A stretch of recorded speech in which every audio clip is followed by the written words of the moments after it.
Welcome to the Megacast. I'm Tyler Keeft in the studios of our flagship stations, Civic Center TV and 89.3 Lakes FM. In addition, today, as always, we're on Birmingham Area Municipal Access.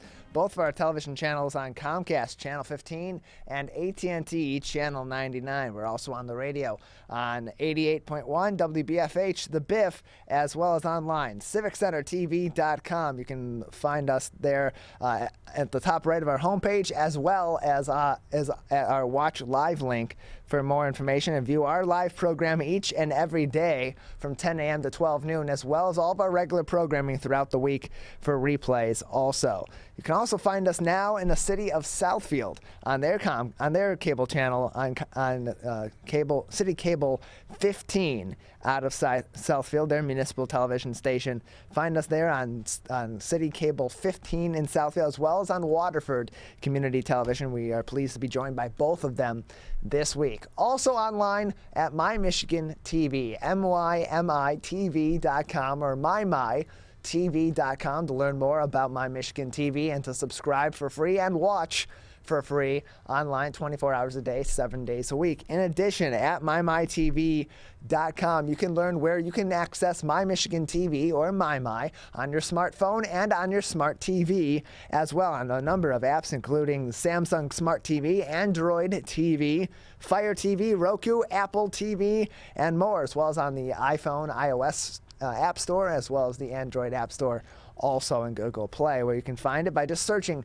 MyMichigan TV. And then, as always, we're on our Facebook pages, facebook.com/CivicCenterTV15 and facebook.com/LakesFM. Also on our website at CivicCenterTV.com, you can find all of our interviews from each and every show, as well as our full episodes, by just going to CivicCenterTV.com and clicking on Megacast. There you'll also learn more about our partnering stations. We will add today information about our partnering stations joining us this week for the first time in Waterford and in Southfield in Oakland County. We'll have all that information about those new stations joining our team here at the Megacast each and every day, as well as information about all of our other partnering stations on television, radio, as well as on the web, and interview links from each of our discussions every day on the show, as well as full episodes, so that when you decide you want to tune in, or if there's a certain topic that you want more insight on, you can do that on your time, on your decision, at our website, CivicCenterTV.com/Megacast, because we understand not everyone can be with us for each and every one of our live shows from 10 a.m. to 12 noon, and so we appreciate you joining in and joining the show whenever it is convenient for you. And sometimes not everything is pertinent to you or important to yourself or your family, and there are certain interviews that mean a little bit more than others. Maybe you were really interested to hear some perspective on the school mask mandates instituted by Oakland County at the end of August from Oakland County Executive Dave Coulter. That's on our website. Just go to CivicCenterTV.com/Megacast, click on our Watch Full Interviews link about midway down the page, and you'll be able to find the full interview with Oakland County Executive Dave Coulter. Or maybe you want to learn more about Rosh Hashanah and Yom Kippur, the Jewish high holidays that are starting this week. It's one of the many. It's a reason why some schools are not having school again today on this Tuesday after Monday's Labor Day holiday. And if you want to learn more about what those holidays are, why they're significant to those practicing Judaism, and what are some of the events going on today, we had a great interview on Friday with Chabad Lubavitch's Rabbi Kesriel Shem Tov, educating people on the upcoming and the now ongoing Jewish high holidays, as well as Dave Boucher from the Detroit Free Press last week Friday, who we spoke to about a number of different issues affecting the state of Michigan on the political side. He's their government and politics reporter.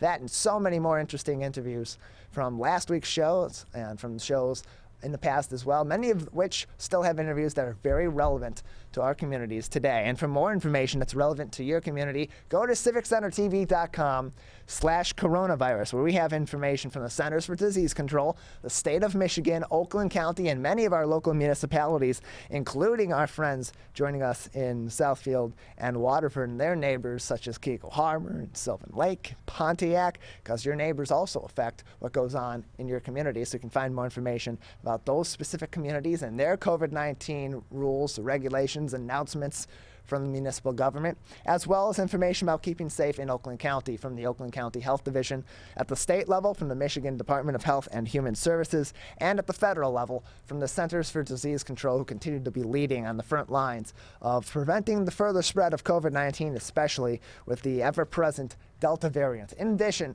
you'll also find our headlines each and every day. And again, we've had some issues with our website today, not playing along, not being a good member of the team.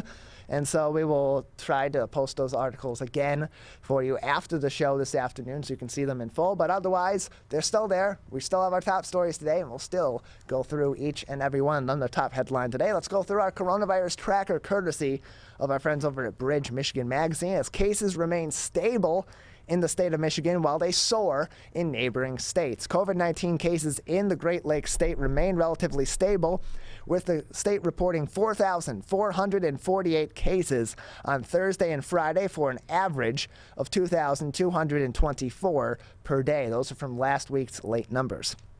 That leaves the daily rate relatively unchanged. It was about 2,247 a day on Tuesday and Wednesday of last week, and over the past 7 days, the rate is 1,195, up from the previous weekly rate of 1,925, reported the previous Wednesday before. So a rise in the daily case rate of about 70 cases. Still a rise in cases, not exactly something that's good news, but it's not a dramatic rise in cases either. So again, that's why it's being classified as the case rate of COVID-19 in Michigan remaining relatively stable. A 70 case increase from 1 week to the next is not exactly a major jump. Case counts are increasing far slower than in either the fall or the spring, easing pressure on Michigan hospitals, where the number of COVID patients fell on Friday from 1,254 to from 1,258 on Wednesday. So it fell by 4 cases total.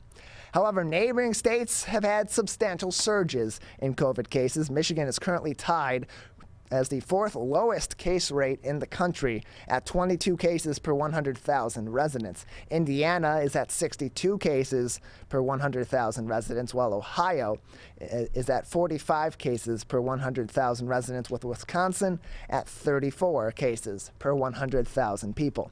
Michigan also reported 51 COVID-19 deaths, of which 50 were in the past 3 weeks. The additional deaths pushed the toll in August to 389 total COVID-19 deaths, more than double the 165 death count in July. Roughly 8.7% of coronavirus tests have come back positive in the last 2 days in the state of Michigan, down slightly from Wednesday's numbers. The 7-day positivity rate remains unchanged at about 9.1%, or roughly 3 times that of the positivity rate that's considered to be low evidence of community spread, which is why the majority of Michigan continues to be either in a high or substantial rate of spread, according to the Centers for Disease Control and Prevention. The positive rate has stayed between 8 and 9.1% for about 17 days. In the spring, the rate was 16.6%. 17 days after surpassing 8%, and it was 13.4% in the fall, 17 days after it exceeded 8%. In this case, it is at 9.1%, so a very slight increase, again, which is why it's being reported that Michigan's numbers are remaining about stable and are not as significant as they were in the past 2 surges as of now. That being said, things can change. If we're not continuing to be careful, if we're not continuing to think about our neighbors and think about strangers that we're encountering each and every day in common places in our communities, that could easily change. Right now, we're tied for the 4th lowest rate of COVID-19 cases in the union. That can change if we're not continuing to be careful, continuing to be vigilant, and think about each other. Michigan's doing relatively well in comparison to other states, but that still doesn't take away the fact that we are in a high rate of spread, or a substantial rate of spread, in almost every county in the Great Lakes state. Also making headlines will eventually be on our website at civiccentertv.com/coronavirus. Polls about where Michigan parents stand on the school mask mandate requirement issue. This is from the Detroit News and Craig Mauger, the author of this article. Michigan parents are closely divided on whether schools should require their children to wear masks to combat COVID-19, with the vast majority of them having strong feelings on the subject, according to a new poll. About 49% of those surveyed said they supported requirements that all students and staff in the school wear masks, while about 45% said they opposed the idea, according to a survey of 600 parents with children in public schools. The August 23rd through 26th poll by Glengarriff Group had a margin of error of plus or minus 4 percentage points and was commissioned by the K-12 Alliance of Michigan. When the topic was addressed differently, specifically raising the possibility of parents deciding about mask use, 54% said parents should choose their students' own mask-wearing activity in school, and 42% said all students should be required to wear them. Quote, "This is the divide we're going to face," said Richard Zuba, the president of the Lansing-based Glengarriff Group, in a quote. Zuba said the difference in the responses to the two questions demonstrated the power of the argument focused on empowering parents, which GOP lawmakers have used in arguing against broad mask mandates. The poll points to the fissures confronting education leaders and local public health officials across Michigan in recent weeks as schools reopen for in-person instruction and increasing COVID-19 numbers and fears of a fourth surge of the virus compound. All schools will be open Tuesday following Labor Day, or will have begun school after Labor Day and, of course, some of the Tuesday Jewish holidays in the local area here where we are broadcasting in Oakland County. The state has experienced heated protests at school board meetings over whether masks should be required to be worn in school buildings where children under the age of 12 are not yet eligible for the coronavirus vaccinations. Those 12 and older are eligible for the Pfizer or BioNTech vaccine. Michigan Governor Gretchen Whitmer's administration has declined to impose the statewide mandate for masks through an epidemic order, leaving the decision to local officials and to school districts. In many large counties, including Wayne County, right here in Oakland County, as well as Genesee, the county health departments are requiring masks for at least the younger students. Michigan's third largest county, Macomb, has avoided a mask mandate and left decisions on masks to be made by local school districts instead of by the county. About 40% of Michigan's public school districts were under a mandatory mask policy for students in all K-12 grades, according to a presentation last week from the Department of Health and Human Services. School districts with a mask requirement for all students covered 57% of students at that point, the presentation reported. Parents feel strongly about the subject regardless of which side of the debate they stand on, according to a new poll on whether all students and employees should have to wear masks in schools. 39% said they strongly support a requirement, and 36% said they strongly oppose it. Only 11% said they somewhat support a mandate, and 9% saying they somewhat oppose it, with 5% saying they didn't know or refused to answer. The division over mask mandates broke down along geographic and political lines as well. Among parents who said they lived in urban areas of Michigan, 76% supported requiring masks. In suburban areas, that rate was only 56%. In small town areas, 39% supported mask mandates, and in rural areas, only 23% did. In rural areas, 69% of the population opposed mask requirements. Among Republican parents, or those identifying as conservative, about 78% opposed a mask mandate, while 18% supported it. On the other side of the aisle, Democratic parents, or more liberal parents, said 10% opposed a mask mandate, while 87% supported it.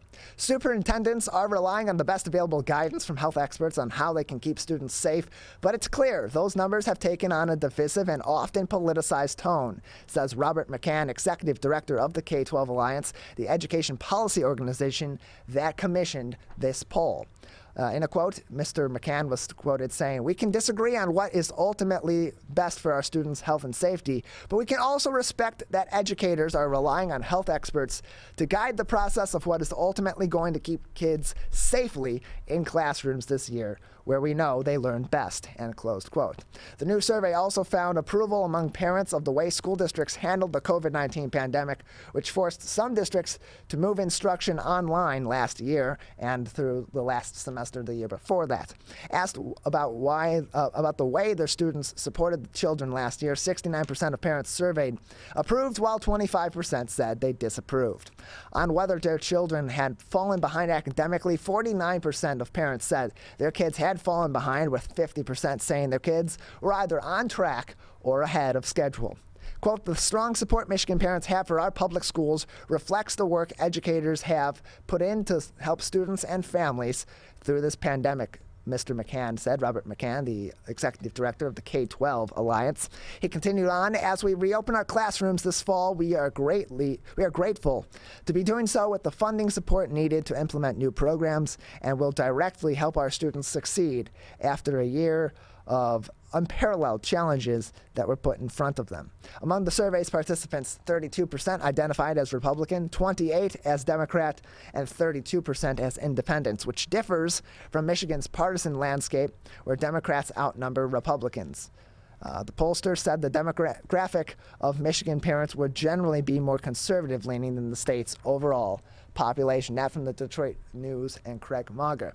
Also making headlines here in Oakland County, not coronavirus related, but instead related to the West Nile virus, where cases have been discovered in both Oakland and Macomb County residents. This from our friends over at the Oakland Press. The West Nile virus has been detected in residents of both of those counties, with those both being the first cases of the virus this season. The best way to protect against the West Nile virus and other mosquito-borne illnesses, such as Eastern equine encephalitis, is to prevent mosquito bites, according to the Michigan Department of Health and Human Services.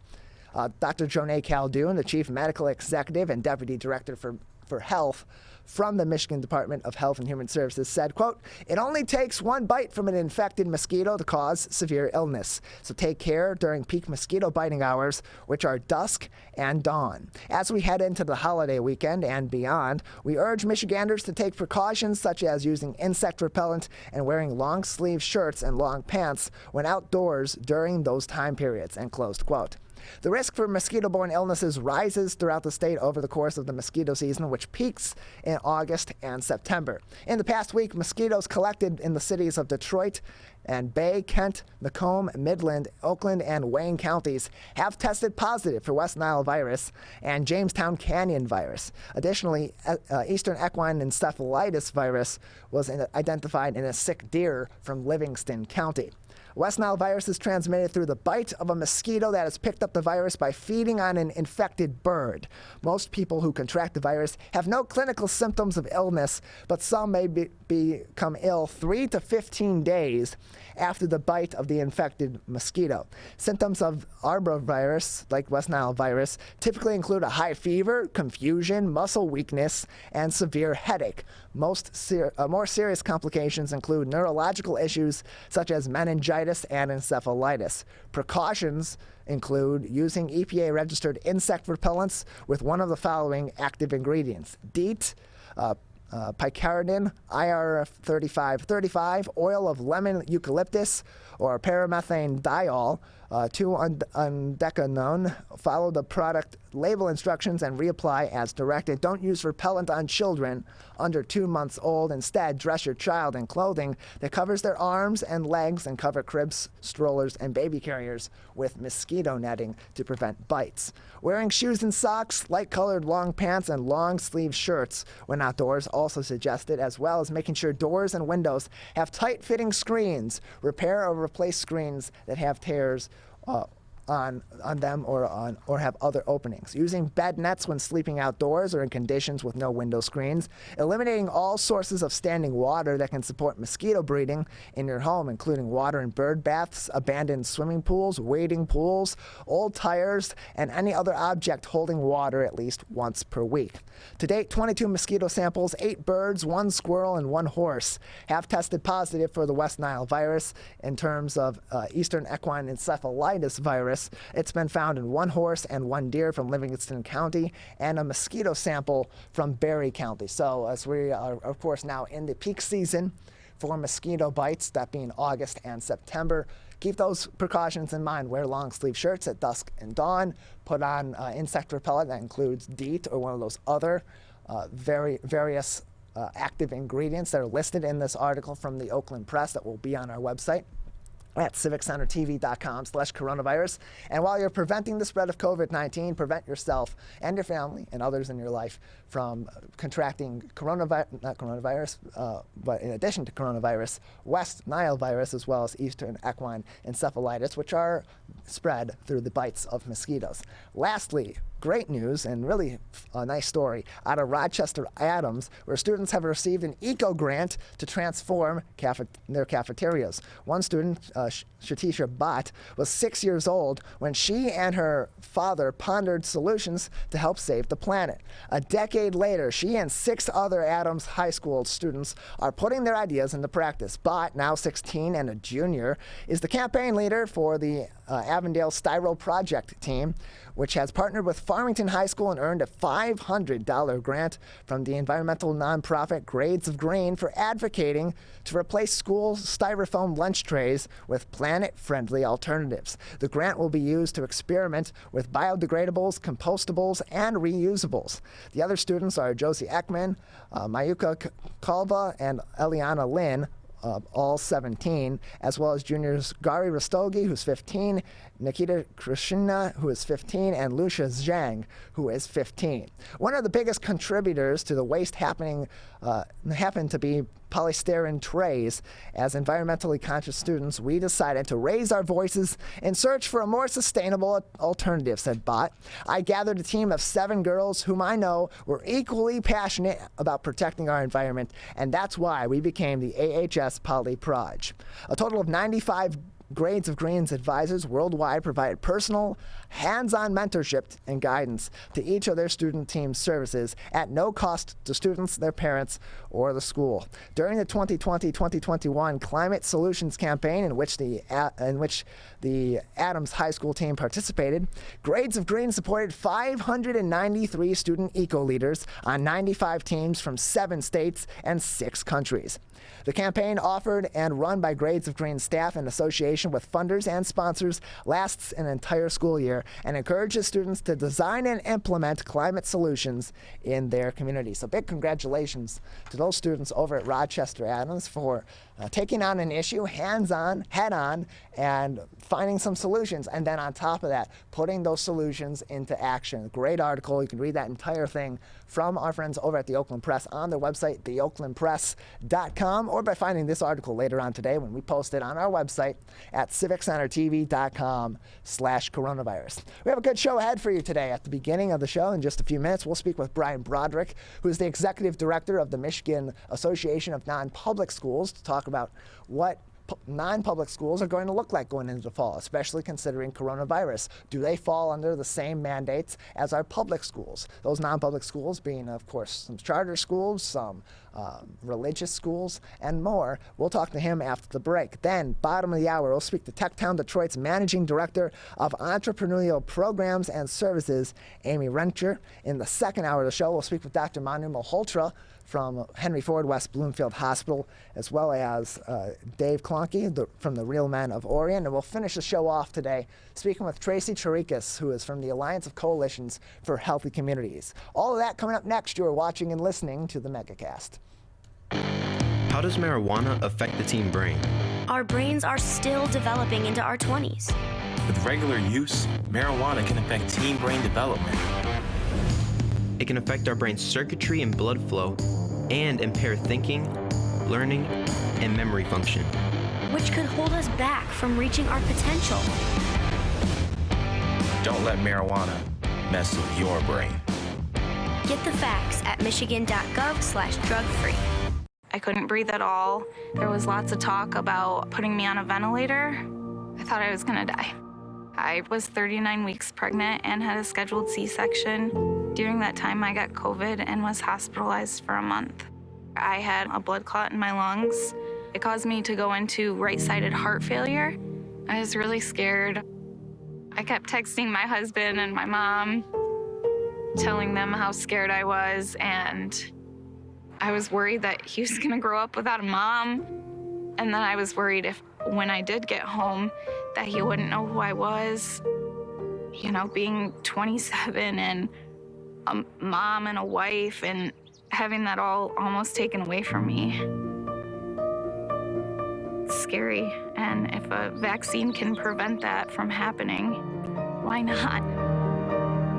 Get your vaccine. I don't want this to happen to anybody else.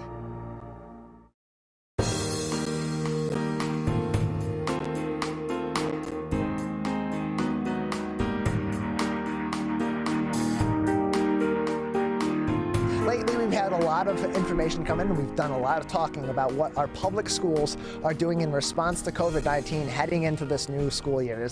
There's a lot of hot debate across the state of Michigan, a number of very fiery school board meetings, a lot of finger pointing, a lot of anger on both sides of the argument, pointing to the other side. But these issues of COVID-19 and keeping our students, our educational staff, our faculty safe doesn't just affect our public schools. It also affects our private schools, our religious schools, and other non-public education institutions. And to join us to talk about those issues and how COVID-19 is affecting those institutions, we're pleased to be joined once again by Brian Broderick. He is the Executive Director of the Michigan Association of Non-Public Schools, joining us on the Megacast, including on your radio homes 89.3 WBLD Orchard Lake and 88.1 WBFH Bloomfield Hills. Brian, thanks for being with us today. Hi, Tyler. Thanks for having me on. Appreciate having you on. So, just to start off, for those that are unfamiliar, do non-public schools, do they fall under the same requirements, restrictions, regulations as public schools do under the state of Michigan guidance, federal guidance, and so on?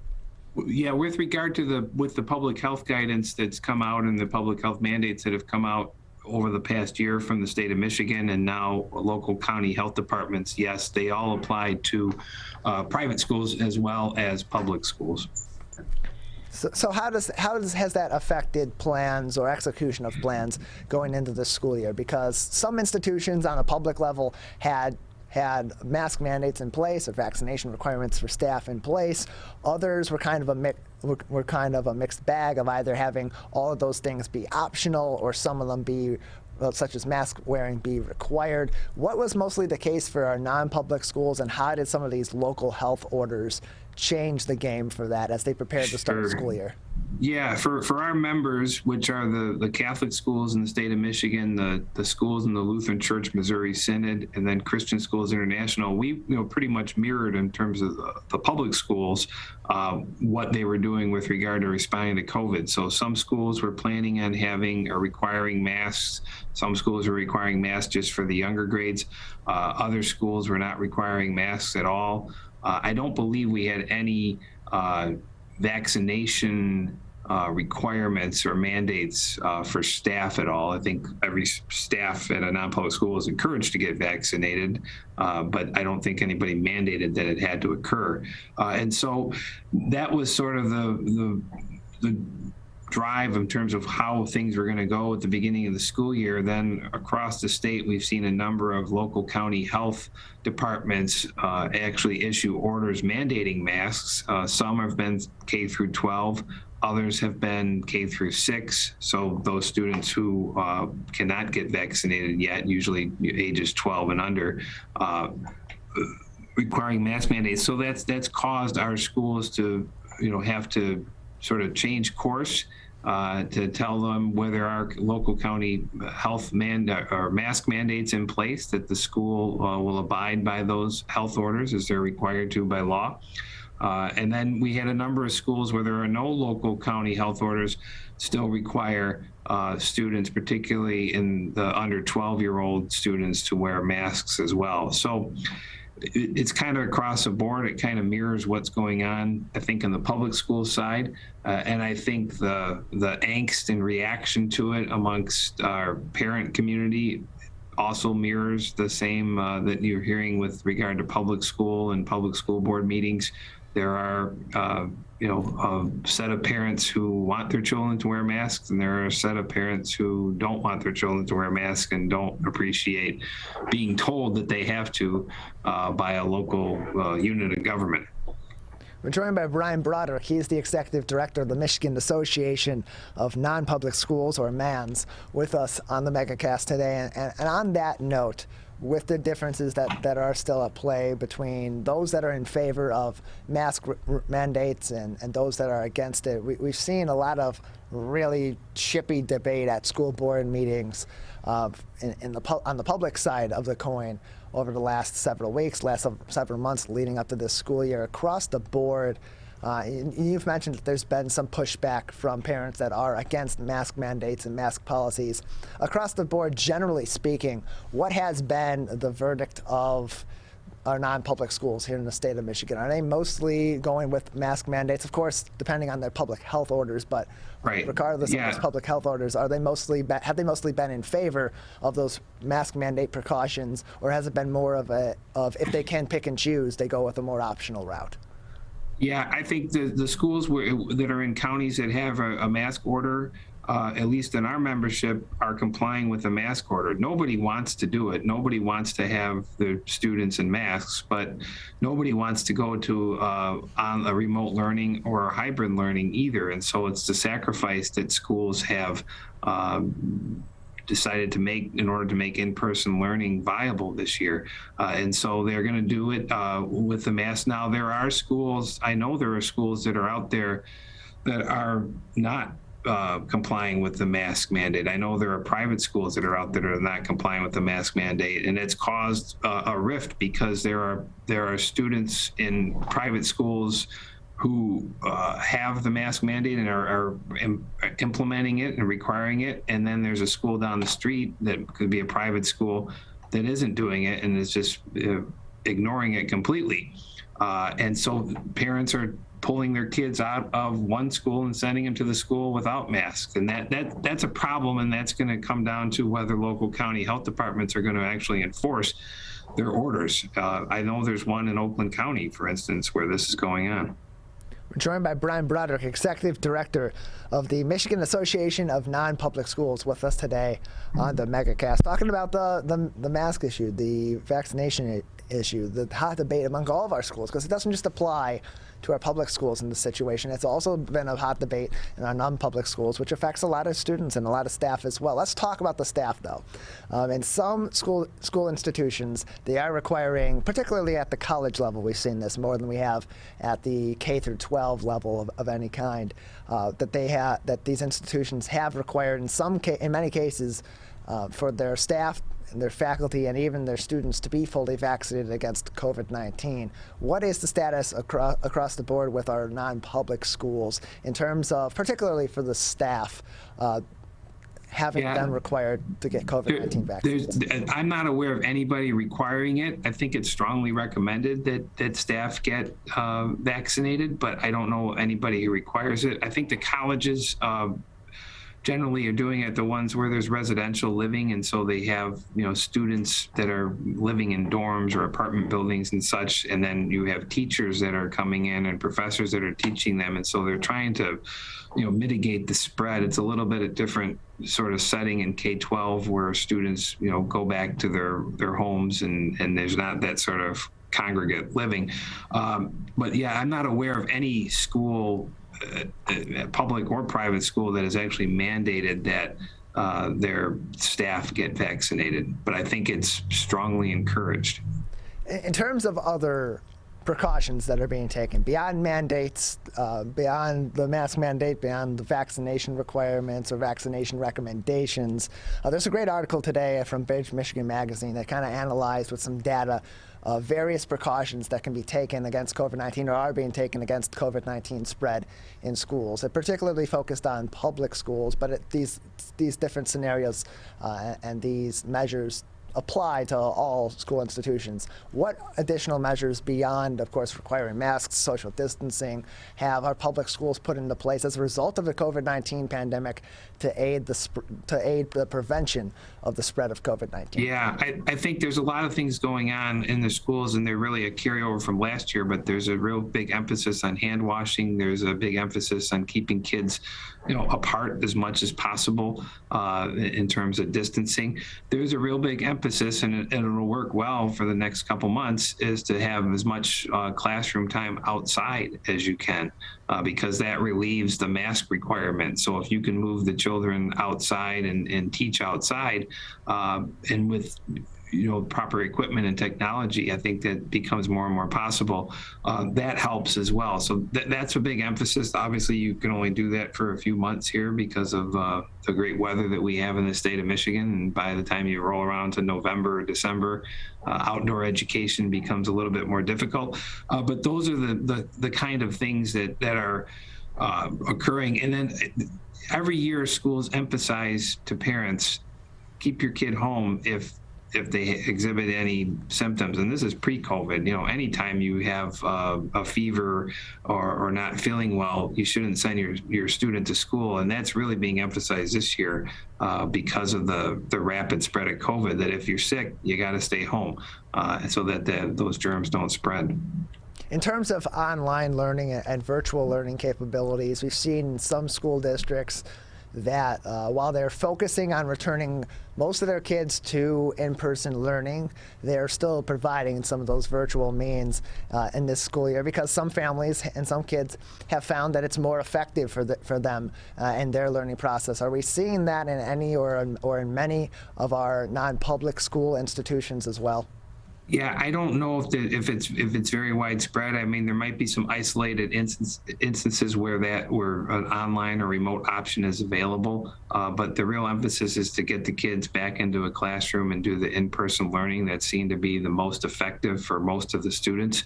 If something went south in terms of numbers at a particular school, I think our schools are now better positioned to flip a class to a remote learning setting or a hybrid setting than they were pre-COVID, because now they know how it works. They have the equipment, they have the technology and the access points to be able to do it. But the real emphasis is to do the in-person learning.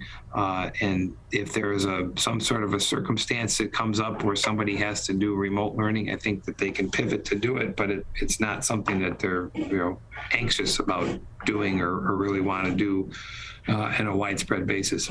We're joined by Brian Broderick. He is the Executive Director of the Michigan Association of Non-Public Schools with us today on the Megacast. Brian, just a few more minutes with you. Are there any other issues that are currently affecting our non-public schools, similarly to our public schools or different from our public schools, that are of note and should be something that people are at least aware of in our communities as we go back into school for yet another year affected by the COVID-19 pandemic? Right. Yeah, I don't know if there's anything really remarkably different, with regard to the impact of COVID, whether it's a public school or a private school. I think, schools are really just asking families, parents, and children to be resilient. And I think they've been resilient over the last year and a half. The private schools in the state, particularly our membership, really made an emphasis last year that we're going to do in-person learning.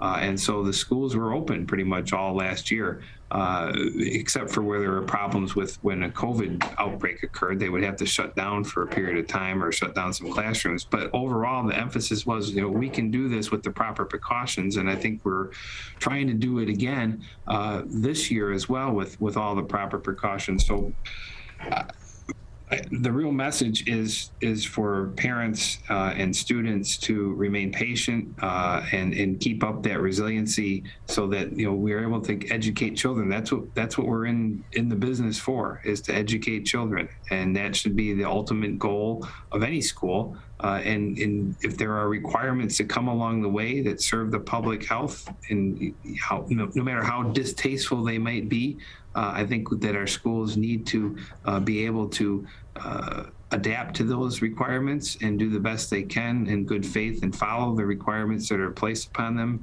by governmental agencies and deliver education to children. We're joined by Brian Broderick. He's the Executive Director of the Michigan Association of Non-Public Schools with us today on the Megacast. And Brian, before we let you go in just a couple of minutes, I just want to ask to get some more information for our audience as they're watching this and as they're learning and as they look into your organization. How does the Michigan Association of Non-Public Schools factor into aiding the decision process on many of these different COVID-related issues and other educational-related issues for these school institutions, and how does it factor in terms of advocacy for these schools, as well as these different counties and different health divisions are also making these decisions that not only affect our public schools and our other institutions, but also our non-public schools as well? Yeah, we work really closely and advocate on behalf of our schools with state government and with the Michigan Department of Education. Probably less so. We haven't had a lot of communication with the Department of Health, because those issues haven't come up except for at times like this when we're still under the pandemic. We really kind of serve as a resource for our schools. So when we get information, we make sure that we get it out as soon as possible. We do a weekly updates to schools. And so when things come out from the Michigan Department of Health or any state agency, we're able to communicate that. The local health agencies, because there's so many of them, there's 83 counties in Michigan, so I guess there's 83 local health agencies as well. We don't necessarily control or have the access to that, but they work closely with the schools. We give advice to the schools and advocate for the schools on their behalf. But our basic role in the state, role with the schools is to say, you need to comply with local health mandates. It's clear in the law that there's not an out because you're necessarily a private school. And so we do that sort of work. We're doing a lot of work right now with the Michigan Department of Ed with regard to COVID relief funding that's come down from the federal government. And so that's something that all of our schools are interested as well. There's economic assistance to non-public school funds that are available for non-public schools to access via application. They're grant monies that can help them with issues of learning loss, education, technology, social and emotional learning. So right now we're navigating that system with the state and serving as an advocate for our schools with regard to that process. Brian, we appreciate you joining us today. Thanks for being with us. Hey, thank you, Tyler. Appreciate it. A message from the staff of Michigan's Crime Victim Compensation Program. Anyone can be a victim of crime and suffer lasting trauma, physically, emotionally, and financially. But you are not alone. If you're struggling financially due to a crime, we're here for you. Find out if you qualify for crime victim compensation. Call 877-251-7373 or visit michigan.gov/crime victim. A message from the Michigan Department of Health and Human Services, Division of Victim Services. You see certain things get reincarnated in your children. My daughter is very much inspired by my wife's artistic pursuits. So my daughter started making necklaces. She makes what we call affirmation fashion. I tell her every day that your black is beautiful. Your black is beautiful. Your black is beautiful. And if there's anything better than being beautiful, it's being smart. And if there's anything better than being smart, it's being kind. And reaffirming that every day is our method of making sure her chin never drops. My dad wasn't around, and I remember riding a bike and falling off and cutting myself, and me never just wanting to get back on it. People ask, how your children learn how to ride a bike, and you didn't. I didn't teach them. I just created an environment where they taught themselves, and all I had to do was be there.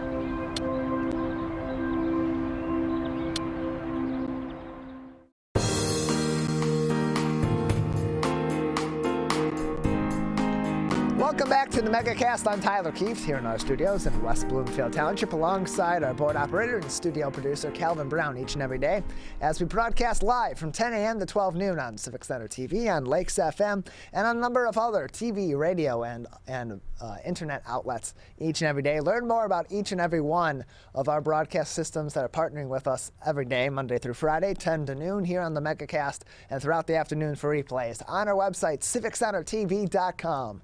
TechTown.com/Megacast. Over the course of the pandemic, of course, many businesses have been affected by COVID-19 and all of its varying effects on our communities, not only in southeastern Michigan and across the state, but all throughout the U.S. And that includes our entrepreneurs. But one organization is still out there doing their part to help entrepreneurs get their businesses off the ground running and off to a successful start early. And that organization that we're speaking to today is TechTown Detroit. We're pleased to be joined by their Managing Director of Entrepreneurial Programs and Services, Amy Rencher, with us now on the Megacast. Amy, thanks for being with us. Thank you. Good morning. Appreciate having you on. So for those that are unfamiliar, tell us a little bit about TechTown Detroit and what your organization does.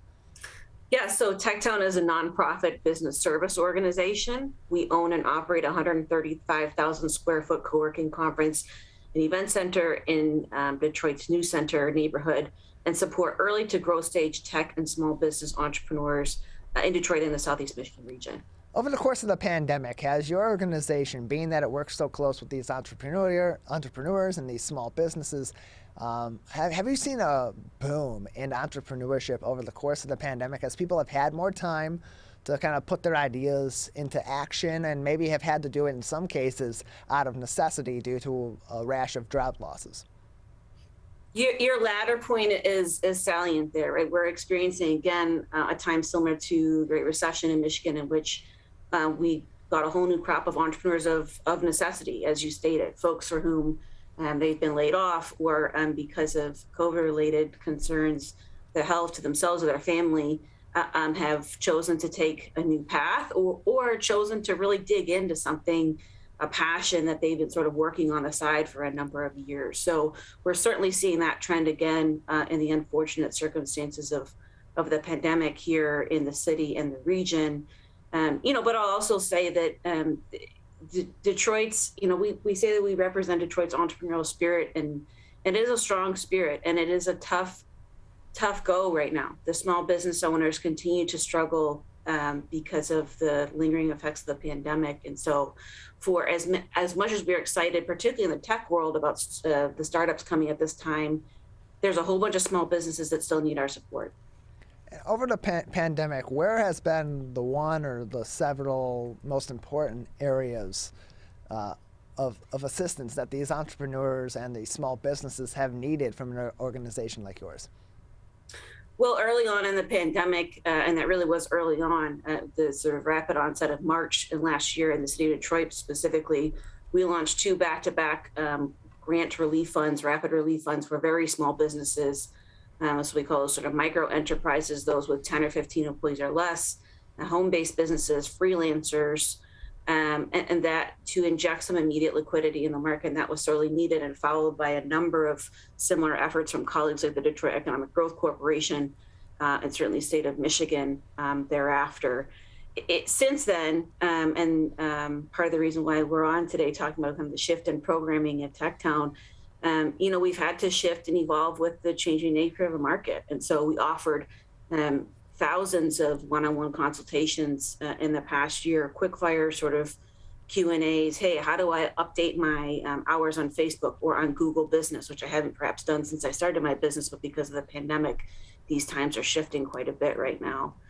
To how am I going to bring my business online, right? We're in the age of sort of omni-channel retail operations and needing to diversify our revenue streams. And so whether it's starting a website, introducing e-commerce into your website, selling on Instagram or Facebook Live, introducing curbside pickup or delivery, these are all means that we've helped folks through to help them evolve their business as the pandemic weathers on. So what businesses are qualifying to be able to seek your services? Is it a certain time period that they've been around, a certain size of the company? What qualifies them to then seek services of an organization like TechTown Detroit?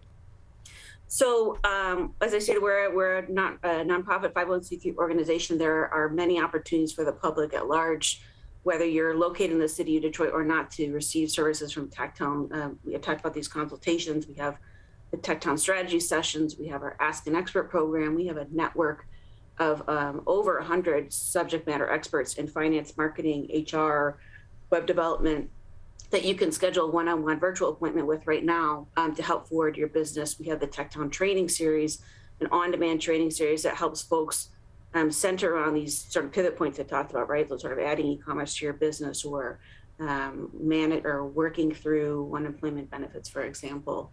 Those are all publicly available resources to anyone, and a way to kind of enter our world of programs and services.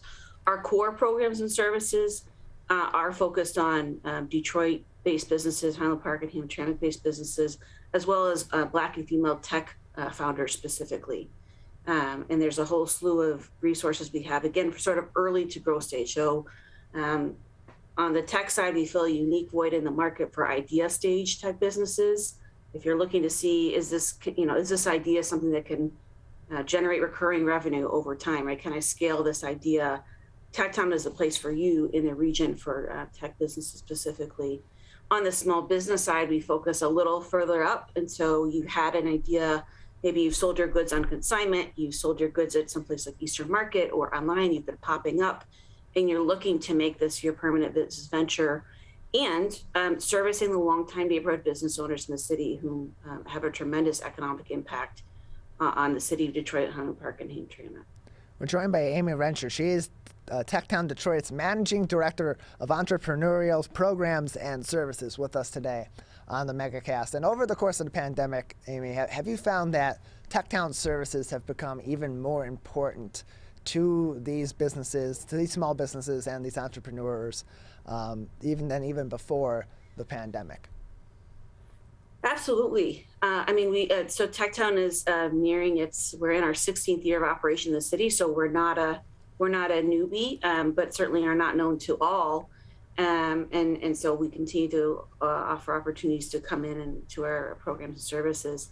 But there is a real need to reach out to folks in this market. And I think one of the greatest ways that we have contributed to part of that is helping build community amongst entrepreneurs in the past year. And there's been a number of efforts, both entrepreneur-led and sort of civically led, thinking about, there's a Facebook group that has like over 1,000 active Detroit business owners that they converse daily on problem solving. Hey, how are we gonna get this together? We're a proud member of the Detroit Means Business Coalition. This is a 60-plus public-private stakeholder initiative led by the City of Detroit and the Detroit Economic Growth Corporation, which has served probably more formally to help create and leverage opportunities for resources, fast communication in languages other than English as well for our non-native English speakers, as it pertains to updates through the pandemic. We're joined by Amy Rencher. She is TechTown Detroit's Managing Director of Entrepreneurial Services and Programs, today with us on the Megacast. And you mentioned connecting some businesses to other businesses for assistance, for some advice, for teaming up on certain initiatives. How much more important now have businesses learned that collaboration is in the business community, especially for small businesses, where so much of their momentum can be supported through other small businesses in a relationship that really can, in many cases, become symbiotic? Yes, absolutely. It's key. And so there's collaboration in the forms of resource sharing and making sure, hey, did you understand this employment benefit this way? But there's also buying opportunities for folks who have connected in this time or even prior. We can help make those connections. For very small businesses, there's opportunity to co-market, to co-buy. Right? If you're a small bakery, perhaps you're not able to afford pallets of sugar on your own, but if you're coming together with other small business owners, suddenly you have the opportunity to achieve economies of scale and price better your products and attain profitability or better profitability.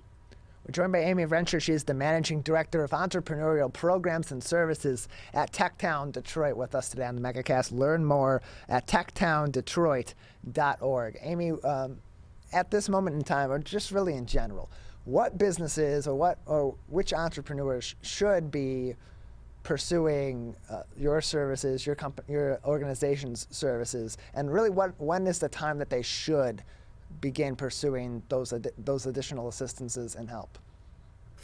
Well, that's a great question. TechTown is a hub, and we really pride ourselves on our relationships, certainly to business service organizations in the city of Detroit, but the region as well. We are a well-established organization. And so I talked about these opportunities for free consultation, the TechTown strategy sessions, for example. These are opportunities to meet with members of our team, help strategize, navigate not only our resources, but broader resources in the Southeast Michigan entrepreneurial ecosystem. We have a very rich and robust ecosystem here that helps launch and grow tech startups and small businesses alike. And so one of the things that I just want to impress is that, if you're looking for somewhere to start, TechTown is a place to start as well. And if we don't have the right resources for you, again, we pride ourselves on being great partners in the region and help connecting you to partners like the Macomo U Accelerator, resources at Lawrence Tech, for example, our peers at the SBDC. So we are a hub and a resource to all, certainly. We're joined by Amy Rencher, TechTown Detroit's Managing Director of Entrepreneurial Programs and Services, with us on the Megacast. Amy, just a few more minutes with you today before we'll say goodbye. For those that may be interested, have an idea that they've begun some entrepreneurial effort toward, have a small business that they would like to really catapult into the next step in its development, where is TechTown Detroit located, and how can people first pursue the services of this nonprofit? Absolutely. TechTown is located in Detroit's New Center neighborhood. We're just outside of sort of the greater downtown area. Behind me is our building, 135,000 co-working conference and event center that is in operation right now, certainly under strict COVID protocols, but we are operating to the public. The majority of our staff are working virtual or sort of in hybrid format. The way to get started with us most easily is TechTown's website, techtowndetroit.org. And I mentioned the TechTown strategy sessions. This is the best way to get started with us. This is a one-on-one consultation with a member of our programs team. There's a whole list of folks, both with tech and small business-based acumen. We are a community of entrepreneurs ourselves and pride ourselves on that. And so you'll see a whole slew of experience, expertise, folks from, finance backgrounds to restaurant retail operations are all in there. And so I encourage, any entrepreneur that's looking at getting their start or thinking about the next step to start with a TechTown strategy session appointment. Again, you can find that on our website, techtowndetroit.org. Amy, we appreciate having you on with us just another minute or so before we'll say goodbye. Is there anything else that would be interesting or important for people to know about TechTown Detroit or your nonprofit's services at this time? Our biggest celebration of the year is coming up on Thursday, September 30th. That's Toast to the Town, where we celebrate Detroit's entrepreneurial spirit. This is a special year. This is our annual fundraiser, but a special year in which we continue to honor a colleague who passed due to COVID-19 very suddenly late last year, Marlo Stoudemire, as a small business champion. This year, the Marlo Stoudemire Small Business Champion Award will be awarded to Carla Walker-Miller of Walker-Miller Energy Services, whom is a tremendous advocate for entrepreneurs in the region and a stalwart champion of our organization. We're also offering a People's Choice Award. It's a really fun time. It's virtual this year. It's 4 to 5 p.m. on Thursday, September 30th. But I encourage you for the opportunity to honor Marlo Stoudemire's legacy, Carla Walker-Miller in her stewardship of entrepreneurship in the region, and a number of our other clients. I encourage you to take part. Well, Amy, we appreciate it. Thank you for being with us. Take care. Amy Rencher, she is TechTown Detroit's Managing Director of Entrepreneurial Programs and Services. Learn more about how Amy and her team over at TechTown Detroit can maybe help your small business or help you in beginning and launching your entrepreneurial efforts on their website, techtowndetroit.org. We're going to take a quick break. On the other side, we will shift from our businesses to our hospitals. How is the current COVID-19 situation affecting care at many of our local hospital systems? We'll talk directly about specifically what's going on at Henry Ford West Bloomfield Hospital with their Chief Medical Officer, Dr. Manu Malhotra. That coming up next as we begin the second hour of the Megacast. Who is struggling right now? I am. My son is. Many are struggling with anxiety, depression, and substance use. Before it becomes a crisis, reach out to MyCal, the Michigan Crisis and Access Line, for free confidential support 24/7. Available in the Upper Peninsula and Oakland County. Just call or text 1-844-44-MyCal or chat online at michigan.gov/MyCal. A message from the Michigan Department of Health and Human Services. I couldn't breathe at all. There was lots of talk about putting me on a ventilator. I thought I was gonna die. I was 39 weeks pregnant and had a scheduled C-section. During that time, I got COVID and was hospitalized for a month. I had a blood clot in my lungs. It caused me to go into right-sided heart failure. I was really scared. I kept texting my husband and my mom, telling them how scared I was, and I was worried that he was gonna grow up without a mom. And then I was worried if, when I did get home, that he wouldn't know who I was. You know, being 27 and a mom and a wife and having that all almost taken away from me. It's scary. And if a vaccine can prevent that from happening, why not? Get your vaccine. I don't want this to happen to anybody else. Motorcyclists are hard to see. To keep everyone safer, it's important to always look for them and know where most crashes occur. 84% of motorcycle and vehicle crashes happen on streets, not highways. And most crashes with motorcyclists occur when vehicle drivers are turning left. So before turning, especially to the left, make sure you look for motorcyclists. Then look again. It could save a life.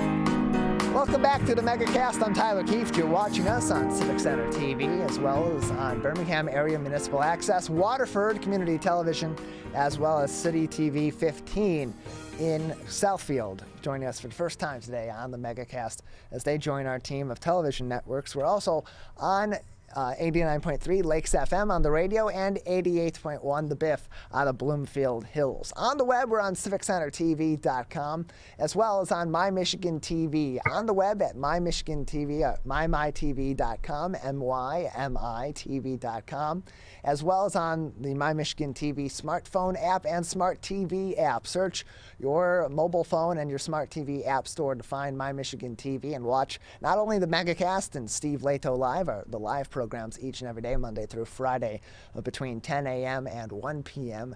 in our morning live programming block, but also 24 hours a day, 7 days a week from creators all across the state of Michigan about topics that are specific to the Great Lakes state.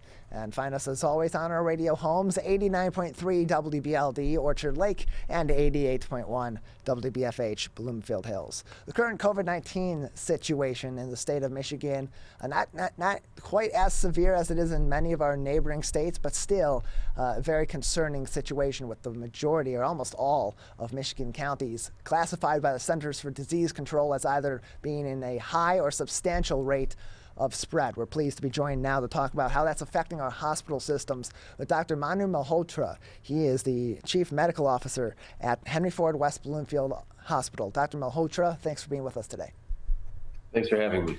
Appreciate having you on. So right now, specifically at Henry Ford West Bloomfield Hospital, but really across the health system, what is the current status in terms of the hospital's ability to deal with all their regular operations and their emergency operations, but also with the growing concern of the COVID-19 situation in southeastern Michigan, particularly as it pertains to the Delta variant? Yeah, thanks for asking. You know, the situation in the hospitals in this region is, I would say, clearly not as bad as a lot of these states that you hear more about in the news in the South, Texas, Florida, California. However, the hospitals are starting to see a strain. I would say that currently, you know, pretty close to about 10% of our beds are being taken up by patients that are COVID positive. That may not seem like a lot, but when you take into account the fact that most hospitals don't have a 10% reserve to absorb those patients, it does put a strain on the system. I think, you know, we're lucky that we're in a position to continue to be able to provide safe care across the board. We have the staffing that we need to get through, but I worry every day about, you know, the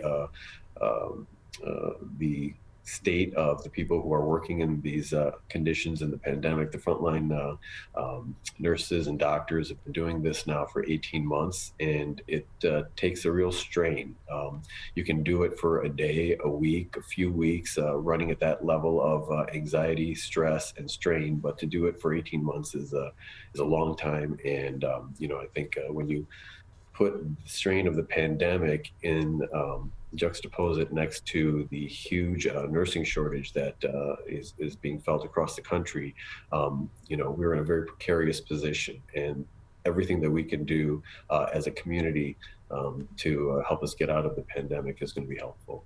We're joined by Dr. Manu Malhotra. He is the Chief Medical Officer at Henry Ford West Bloomfield Hospital with us on the Megacast. You mentioned that it does take a toll across the board, not just on the medical officials, whether it be doctors, nurses, physicians' assistants, whatever the case may be. It also takes a toll on the general medical care that does go on a regular basis at these hospitals. What are some of the ways, outside of the treatment of COVID-19 and the staffing and the stress that's put on those that are on the front lines, what are some other ways that our hospital systems are affected by these surges in COVID-19 cases and hospitalizations?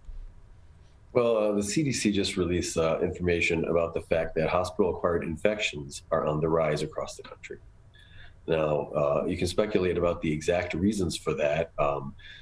With the influx of COVID-19 cases, the average patient is sicker, and that obviously contributes to this. But also, the resources are spread out more thinly, and that takes a toll. So, that is a very concrete and recently studied way that the pandemic is affecting not just the people who are diagnosed with COVID-19, but even other patients that are requiring care. And this says nothing about the toll it's taking on the mental health of the community at large. And I mentioned frontline clinical workers because that is what I see day in and day out. But when you talk about support staff, there is a huge toll on the support staff as well. For people in environmental services and food services, working at a hospital at the same pay as working at a fast food or some other job where the exposure is more limited is very tempting. So we've got people who come into work every day, expose themselves to a higher level of risk on a daily basis. They do it because they have a passion for it. They are driven by a need to try and help people. But as a community, it's our job to try and pull ourselves out of this as quickly as we can. We're joined by Dr. Manu Malhotra. He is the Chief Medical Officer at Henry Ford West Bloomfield Hospital with us on the Megacast today. And in terms of the current outlook in Henry Ford hospital systems and their facilities, among the 90 COVID patients at Henry Ford hospitals, 84% of them are unvaccinated. 90% of patients in the intensive care unit for COVID are unvaccinated. On the other side there, with the medical officials and those working on the front lines, 92% of team members have received at least their first dose or are fully vaccinated. So with that being the case right now, with the vast majority of COVID patients in Henry Ford hospitals currently being unvaccinated. And we've seen reports over the past several weeks of numbers from not just Michigan, but other states throughout the union that a large number of these new COVID-19 cases as a result of the spread of the Delta variant are among the unvaccinated. Knowing that that one variant leads to another variant, and there's always something different with each one that makes them a little more difficult or trickier in some ways to navigate, how much more important now does the medical community state the urgency for those that are unvaccinated to either get vaccinated or reconsider their apprehension? Yeah, thanks for asking. I think clearly the level of urgency appears to be much higher now, and I think the reason for that is that the variants are becoming, more infective, and there's evidence to suggest perhaps more severe. But it was always this important because this is the only way out of the pandemic. And what I mean by that is these variants aren't just random things that are happening in a vacuum. This this virus replicates in humans, and the more cases there are, the more opportunities that virus has to have a mutation that could potentially be dangerous. So by getting vaccinated, by decreasing the transmission of the virus, we actually decrease the ability of the virus to create more dangerous mutations. So we've always strongly suggested that people get vaccinated. I think it's essential. It's the only way out of this. But with what we're seeing in some states right now and the critical situation with beds, obviously there is a heightened concern. And as these variants get more and more infective and potentially less affected by the vaccine, we may find ourselves in a situation where we're again way behind the ball trying to catch up with the mutations.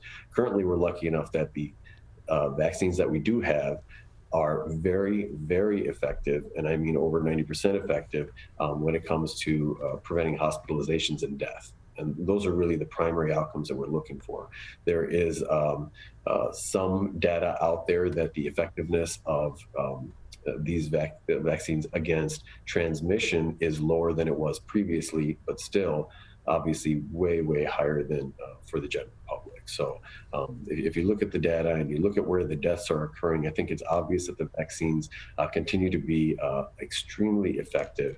And, for those people who do have concerns about side effects or long-term side effects, I can tell you that we are not seeing an influx of people coming to hospitals with side effects. We're just not seeing that. I mean, this is one of the these are some of the most safest vaccines that we've seen.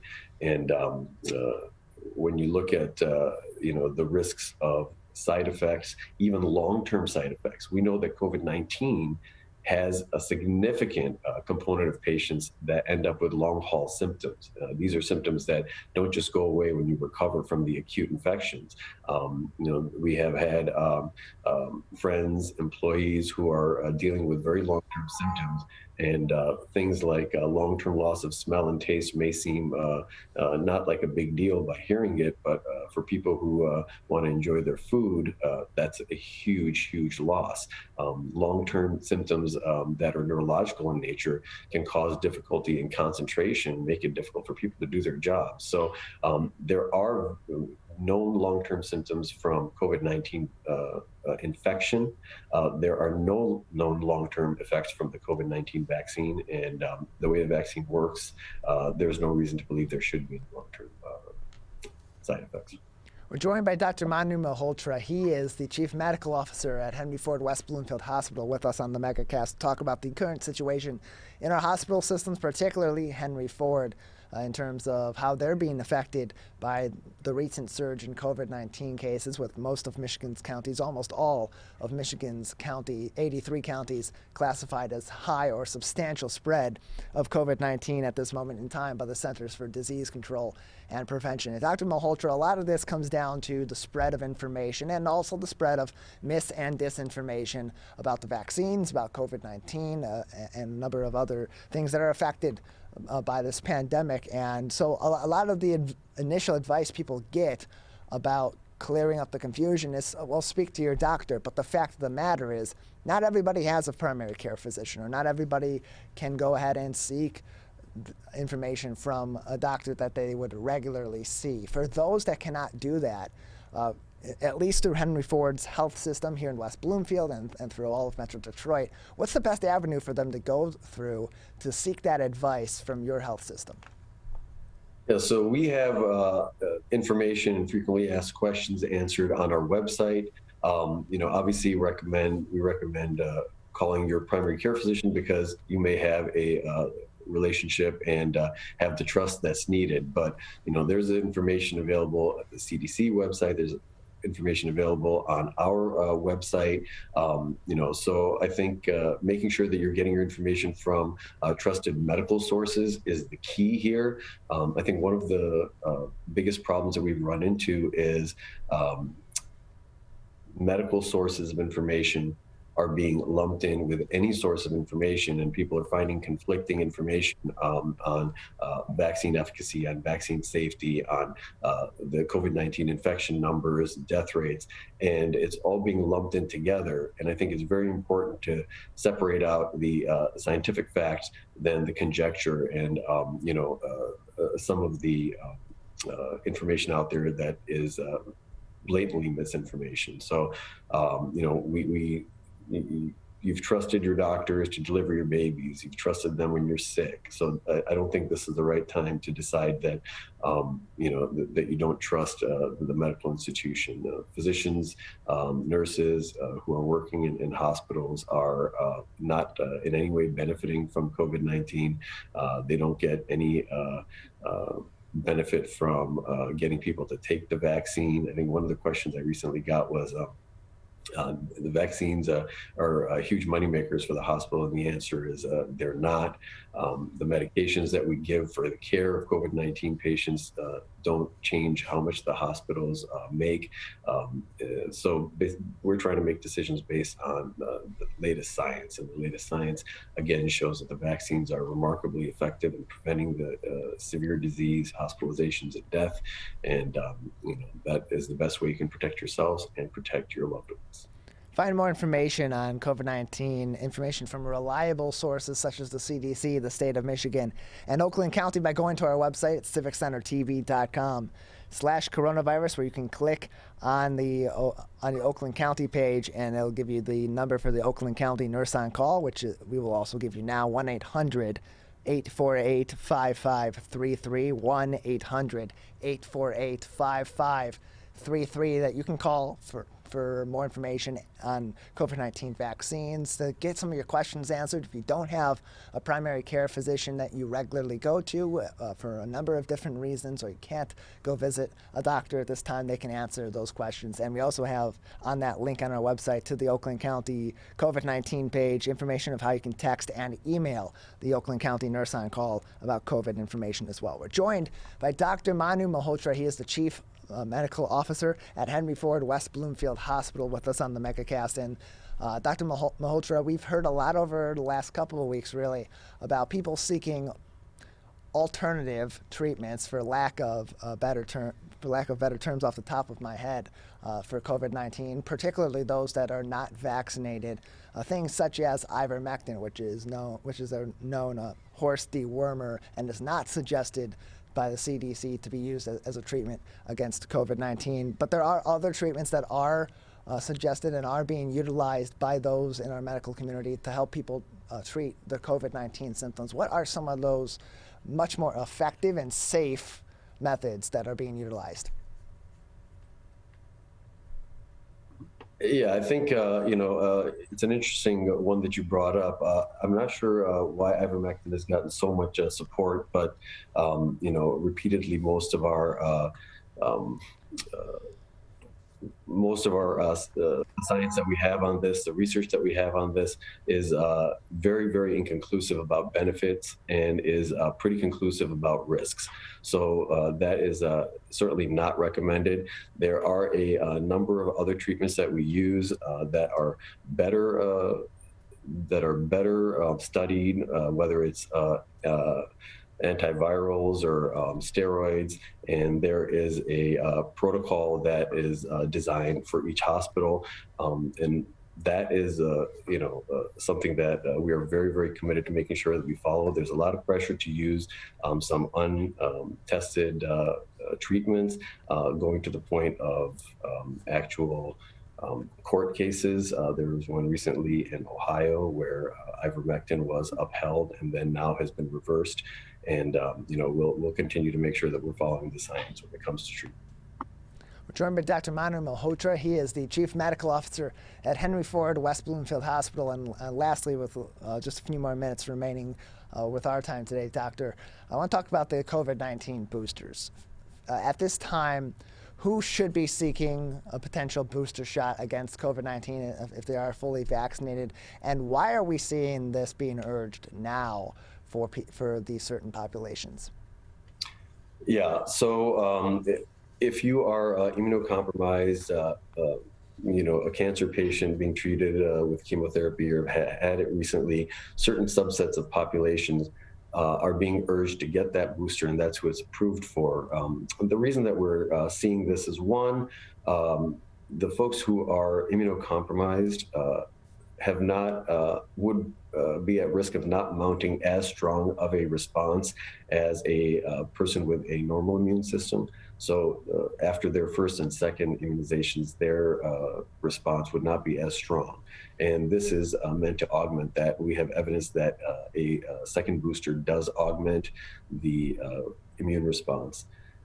For people who are normally have normal immune systems, there is not a consensus yet. We are seeing some data out there that the effectiveness and the antibody levels tend to drop off as time goes on, suggesting that a booster may very well be likely potentially for all populations, but that has not been recommended at this time, and we are not recommending or providing boosters in that context, only for the recommended populations, which includes the immunocompromised.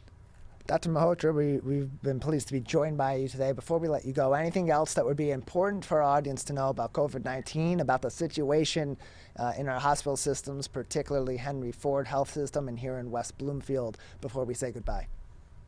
Yeah, I think it's important to note that even in states where the toll is not as high as we're hearing about, as I mentioned before, Florida, Texas, and some other states, it is still taking a toll. And depending on which community you're in and which hospitals you rely on, even an additional, 10 to 15% of patients being admitted to the hospital can increase wait times in the emergency department and can really strain the folks taking care of patients in the emergency department and the hospital. So the best thing that we can do in the community is to make sure that we are getting vaccinated. There are, now we've given over 300 million doses of vaccinations in this country, and the safety data is really unimpeachable. The other thing that we probably need to keep doing in most circumstances is masking in public areas. This is for some reason become quite controversial, but the reality of it is there's plenty of data to suggest that masks decrease transmission, and none practically to suggest that there's any harm to the average person by wearing a mask. So masking, especially in situations where you're indoor in large groups where it's difficult to socially distance, that is one end of the spectrum where it's extremely important to make sure you're masking, all the way to the other end where you're in a sparsely populated outdoor area where you're able to socially distance and everybody's vaccinated. That's probably one of your lowest risk situations. But I would certainly recommend anybody that's indoor where they're not able to socially distance, they should be wearing masks. And those are the things that we can do to make sure that we're keeping ourselves safe, and more importantly, keeping our loved ones safe, especially the people who are most at risk of poor outcomes. Well, Dr. Malhotra, we appreciate your time. We know you're busy. You got a lot going on right now at Henry Ford West Bloomfield Hospital. But thank you for taking the time today to join us and talk about these really critical issues that are affecting our communities with COVID-19, but also those on the front lines that are helping us fight this virus. Thank you a lot for having me. Dr. Manu Malhotra, Chief Medical Officer at Henry Ford West Bloomfield Hospital, with us on the Megacast. We're going to take a quick break. On the other side, we're going to go from West Bloomfield to Lake Orion. We'll be joined by Dave Klonke from the Real Men of Orion. That is an organization that's mission is to raise awareness and money through fun and creative events, and they are going to be beginning their Real Men Wear Pink breast cancer awareness and fundraising campaign. We'll speak to Dave about that after the break. You're watching and listening to the Megacast. To Sophia and Gabriel, even though these old knees can't follow on your adventure to the forest today, these flowers represent my love. These stitches and threads join us together. And wherever you see a flower, a bird, a beautiful tree, know that my love is with you. Make the forest part of your story at a park near you. Find one at discovertheforest.org. Can I ask you a question? Why did you get your kids vaccinated? It was hard for them to social distance, to be isolated from their friends. want them to get back to school and sports games. So as a pediatrician, I recommend the vaccine to everyone I know. The boys lost a former teammate and classmate who was only 20 years old. It's been a devastating year. We want to get back to normalcy. Our daughter is really looking forward to being with her friends, being a kid. When times get dark, we can't see the help that's all around us.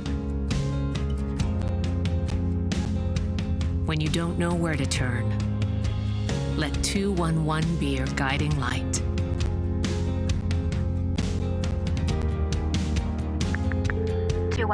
How can I help you? Our guides are ready to connect you with the help you need.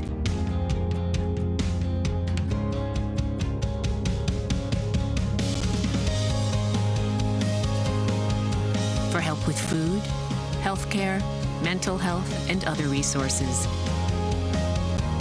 Call 211 or visit 211.org. 211. Get connected, get help.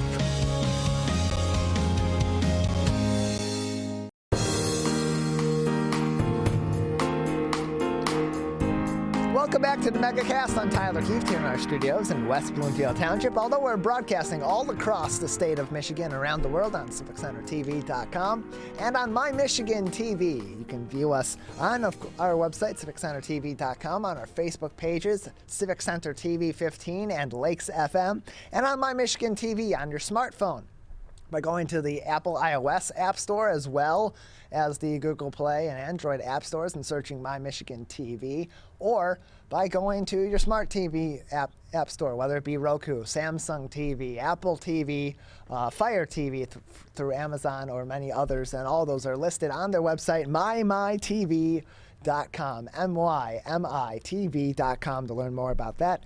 And of course, all the links to our Facebook page and to our live shows on our website at CivicCenterTV.com as well. We're pleased to be joined now by Dave Klonke. He's from the Real Men of Orion, a service organization that raises funds and awareness through fun events, creative events, and social media pushes. And their latest push is called Real Men Wear Pink, hoping to raise awareness and funds for breast cancer research. And we're pleased to be joined by him now to talk about that campaign. Dave, thanks for being with us today.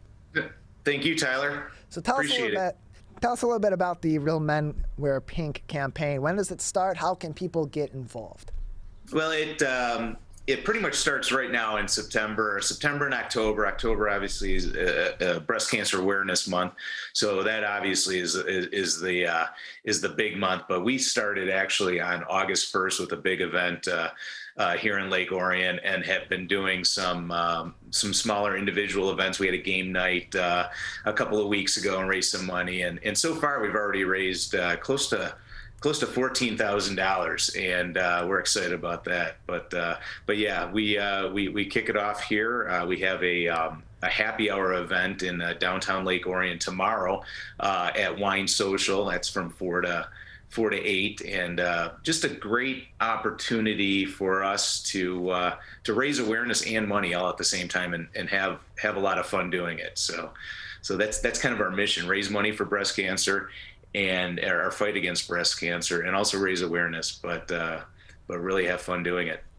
So Dave, there are a lot of different breast cancer awareness and fundraising and research organizations that can be supported through an effort like this. Why ultimately did your organization go with the Real Men Wear Pink campaign? Well, I think it was an opportunity for us to. The Real Men Wear Pink is a campaign of the American Cancer Society, and we know where the funds are going. It's going to the American Cancer Society in towards breast cancer, and everyone in this group. There's 5 of us on this campaign, on this Lake Orion team.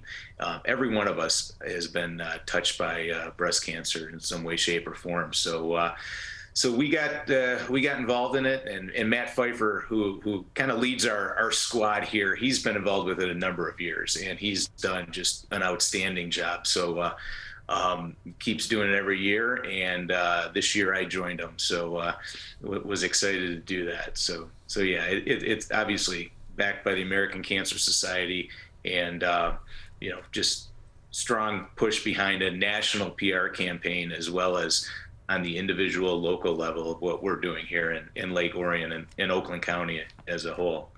We're joined by Dave Klonke from the Real Men of Orion, talking about their Real Men Wear Pink breast cancer awareness and fundraising campaign going on right now. And David, according to my notes, this is your first year involved with this campaign. What prompted you to join in on this effort this year and at this time?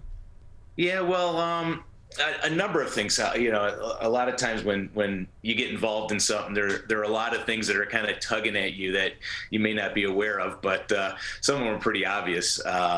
My mom currently is in a battle with breast cancer. Fortunately, she was diagnosed at stage 0. We're praying and hopeful and very encouraged about a full recovery. And I have to kind of breast cancer is pretty prevalent in my family. My grandma had it, my aunt had it. A lot of their cousins had it. So it's something that, my mom has been, tracking for a long time and keeping an eye on it. So fortunately, the education's been there to follow it, to make sure that it doesn't come up from behind and really knock you on your rear, and to make sure you're on top of it. So fortunately, awareness is where my mom's at right now, is because she was aware of the disease and how it is genetic and in the family. So I got involved thinking about that. Last couple of years, like I said, Matt on our team has been doing this, and we've been involved in a lot of it. We go to a lot of his events, and we've supported it over the years. And a couple months ago, I was out on Lake Orion, and we were chatting about it. And I asked Matt, I said, "Hey, you know what, Matt? How can I get involved? I don't know how I was gonna participate in this, but I asked him, and he said, you know what? Join the team." And I said, well, that sounds like a lot of work. But, I thought about it for a few minutes, and the next morning I called him. I said, you know what, Matt, I'm all in, and let's do something. Let's do something big, and let's really raise some awareness and raise some money for this horrible cancer. We're joined by Dave Klonke. He is from the Real Men of Orion, joining us today on the Megacast. Currently, the Real Men of Orion are are participating in the nationwide Real Men Wear Pink breast cancer awareness and fundraising campaign, and with the American Cancer Society in their fight against breast cancer. And Dave, for those that are not only in Lake Orion but in the surrounding area and all throughout the state of Michigan that would like to help the Real Men of Orion and Real Men Wear Pink through the American Cancer Society with this effort, how can they best get involved, and particularly through donations, but also through other information raising efforts as well? Well, the best way I believe to really follow us, and for everyone who's on Facebook, just type in Real Men of Orion, and our Facebook page will come up, and there we have links to our donation page. We have all of our events listed on there, all of our happy hour events that are coming up, as well as some of the other things that we have planned over the next couple of months. That's probably the best place. We're really active on social media. In fact, we really rely on the power of social media to get the word out there. Like I said, all 5 of us are business owners, community leaders here in Lake Orion, and we're able to reach out to everyone here, and so that's probably the best place. We're also at realmenoforion.com. That's our website, and from there you can donate as well. Also, we have all of our events listed there as well, and also kind of our mission statement and why we're involved. But yeah, I would strongly encourage anyone who's interested to follow our Facebook page. The link that goes directly to our donation page, if somebody's so inclined to donate, it's right there. Our happy hours, again, the happy hours are free. You come and you support the business that's promoting us and that's supporting us, sponsoring the event, and you can register and let us know you're coming, and make sure that the bars and restaurants are properly staffed so we can bring a ton of people to those businesses and raise awareness. But Facebook and realmenoforion.com, probably the best ways to reach us.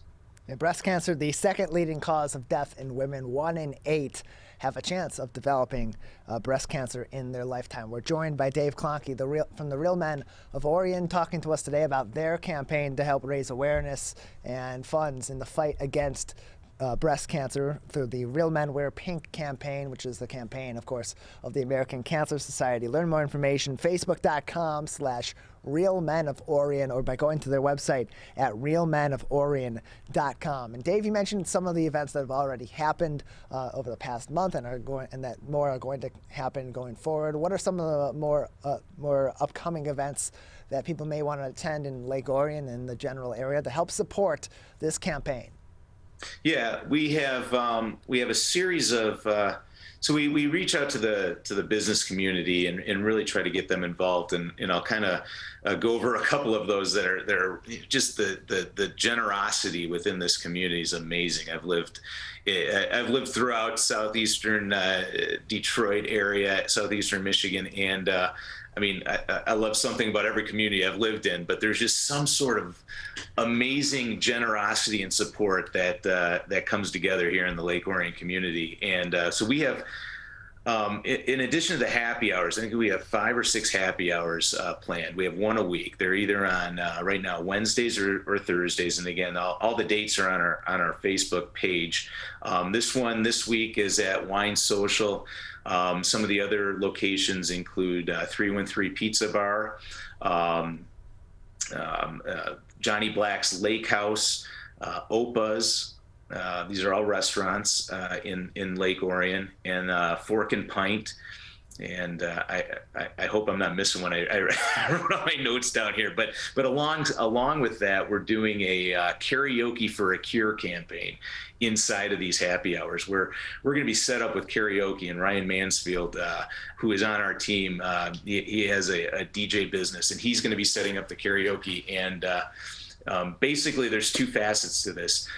You can nominate someone to sing a song, and pay $20, $50, $500, whatever you feel comfortable doing, and you can nominate somebody to sing the song of your choice.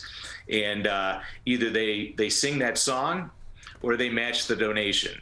So they sing that song, and then on the flip side of that, if somebody wants them to stop singing that song, they can donate as well. We're not all great karaoke singers or professional singers. So it's a fun event. Again, people have heard it before. We put the fun in fundraising, but I've never seen anything like this. We really like to have fun. We like to get creative. So we have those karaoke for a cures within that. And then at the end of this, we're going to have like more of a serious competition. People that are really good singers, we're going to vote for them. And at the end, we're going to have a live band karaoke where folks that really knock it out of the park are going to compete for a karaoke for a cure championship, kind of like America's Got Talent or The Voice, where all the people that are at these events can vote for the best singer, and then they'll sing with a live band later on in October at one of our final events. So a lot of fun stuff planned. And if you sing or don't sing, come on out and see what we have going on. We have apparel we're selling to help pink out Lake Orion. So some cool stuff, hats, sweatshirts, T-shirts, and things, and proceeds all go towards our fight and towards our bottom line of supporting the fight against breast cancer. So we have those happy hours. We have a few other things going on. We have a local plumber that is for every service call. He started this middle of August. And he's doing it for one whole month. For every service call that he does, he's giving $10 to the Real Men of Orion. That plumbing company is Plumbing by the Gas Guys. Again, you can find them on Facebook. The owner of the company is Brian O'Melian. He's been a great friend and an amazing supporter of what we're doing here. So he's doing that, and really excited about, like I said, the community support, just coming out and saying, hey, we're going to do this. We've done some 50-50 raffles at some local events. local concerts over at the Wildwood Theater, Amphitheater here in Orion Township. We did a 50-50 raffle about a month ago at a Prince tribute concert. We walked around the hill selling tickets. We raised over $900. I've never seen people pull $20 out of their wallet, out of their purses, and support something like this. It was just amazing. I'm blown away again by the support, because Real Men of Orion, we're kind of the five guys that are putting this all together, but really it's the support of the community, and the community is who's donating and really giving to this. So I can't say enough about it. And it's the same way for other folks that have other campaigns, around Oakland County as well. But it's amazing. It's been a lot of fun. It's been so rewarding to be a part of it. Yeah, we'll have to see if we can get our Civic Center TV general manager and My TV founder Dave Scott out to one of those Karaoke for a Cure events. I hear he does a real good cover of Sonny and Cher's "I Got You, Babe." Dave Klonke from Real Men of Orion with us on the Megacast. Thank you. We appreciate your time. Thank you, Tyler. Appreciate it. Appreciate it. Learn more at facebook.com/Real Men of Orion. See all the dates for the Karaoke for a Cure and other events. And learn more about how you can donate at their Facebook page. Again, that's facebook.com/Real Men of Orion or realmenoforion.com. We're going to take a quick break. On the other side, I'll be joined by Tracy Chirikas from the Alliance of Coalitions for Healthy Communities. You're watching and listening to the Megacast. People are getting out to walk and bike in higher numbers. More vulnerable road users and higher speed traffic can be a dangerous combination. Crash severity has increased, so if you're driving, be sure to slow down and look for people. There's no need to speed. If you're biking, ride with traffic. If you're walking, avoid stepping into the road if possible. If you have to walk in the street, walk facing traffic. Learn more at walkbikedrivesafe.org.